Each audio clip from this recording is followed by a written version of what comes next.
প্রথমেই বলে রাখা ভালো, আজকের ভিডিওটা অন্য দিনের চেয়ে একটু লং হতে চলেছে, তবে তোমাদের অনেক হেল্পফুল। উইদাউট স্কিপ দেখতে থাকো।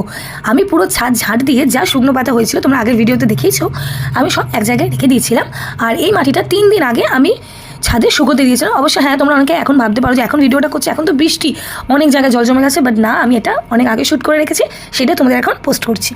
তোমরা গামলাটা দেখতেই পাচ্ছ, 30 টাকা দামের যে গামলাগুলো ফেরিওয়ালা যায়, তাই সেখান থেকে আমি এই গামলাগুলোকে কিনেছি। যেহেতু এই গামলাগুলো বড়, আমি এর নিচে পাতার একটা লেয়ার দিয়েছি আর তার উপর দিচ্ছি মাটি। আমি মাটির সঙ্গে আর কিছু মেশাইনি। মাটিটা খানিকটা ভর্তি হয়ে যাওয়ার পর আমি এর মধ্যে দিয়ে দিচ্ছি কিছুটা পরিমাণ গোবর সার দিয়ে। এরকম করে আমি কিন্তু সব টাবগুলোকে তৈরি করে নিয়েছি।